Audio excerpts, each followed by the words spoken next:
So I was asked a question by a student last night, and I think any teacher gets asked this quite often, and that is, what is the best way to learn the guitar? What is, a method or an approach that is best? And it's hard to answer that question because I think certainly in 2026, we've learned that there are a million ways of learning any particular subject. When you're learning an instrument or any subject, please remember that what you want, especially as an adult, children, they don't have as much life experience to get in the way, or haven't really gone through several different methods of learning. So adults, we want to get things right away. We want to get them down, and we don't want to have to necessarily work on things that we can figure out.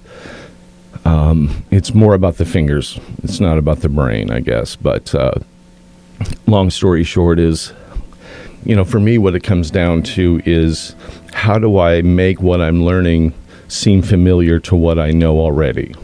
And what I mean by that is, if I'm learning mathematics, I don't know anything beyond algebra, which I barely have a passing knowledge of. But if I were doing, say, calculus or something, and I saw some sort of coefficient or whatever these symbols are, delta, blah, blah, blah, I would sort of understand that's a symbol, much like in music. If we see a D flat 13 sharp 9 or something like that, well, to a mathematician, those characters or those symbols and numbers are just as confusing as math is to me.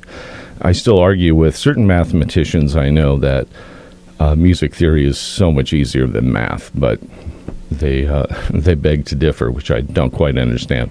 What you're looking for in a teacher is the person that can assess where and how we learn best. So when I have a new student starting, right away I want to know, are they a visual learner? Are they, do they rely on graphics or books? Do they see things in a different way? The other thing is if geometrical patterns would help them remember certain chords.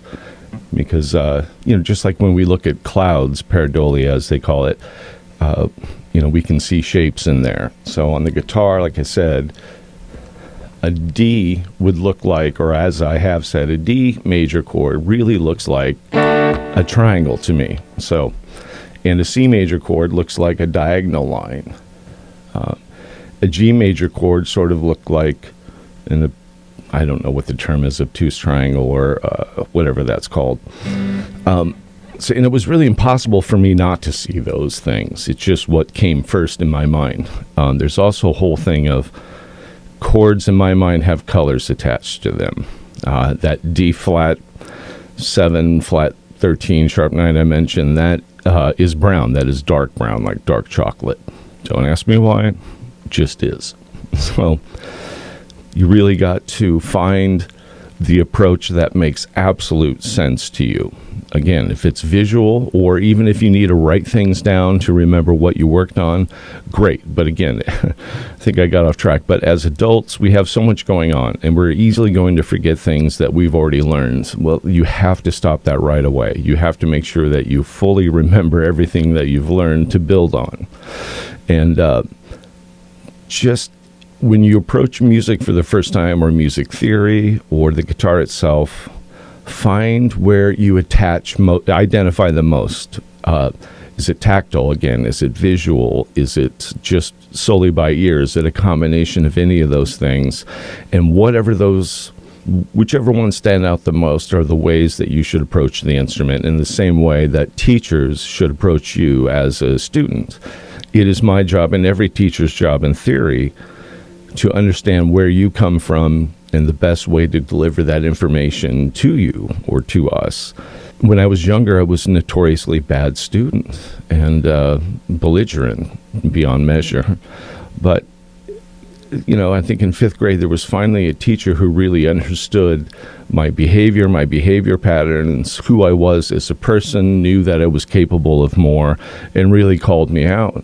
Why it took until 5th grade for somebody to figure that out, I don't know. But as a guitar teacher, all I care about is avoiding any unnecessary work, eliminate the confusion, eliminate things that may seem intellectually difficult, but really aren't.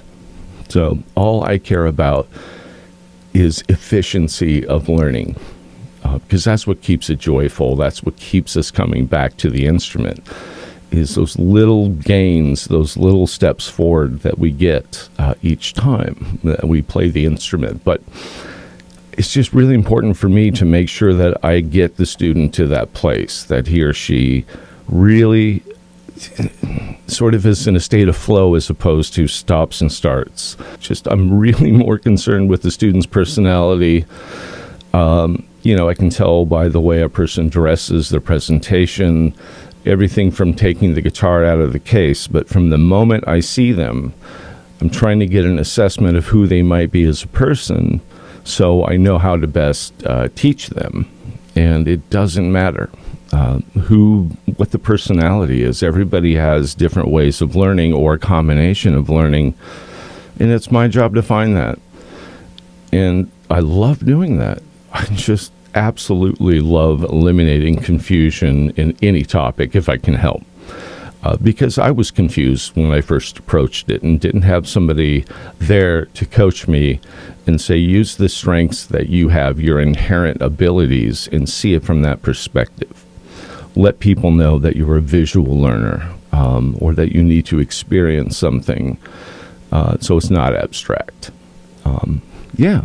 Just identifying where a student is going to succeed and find the most progress, which again directly results the amount of fun and joy it is to play this instrument. All right, thanks for listening to the conversation. I know it was a little longer one, but I just wanted to get that off my chest, as it were. All right, everybody have a great day. Thanks for watching. Take care.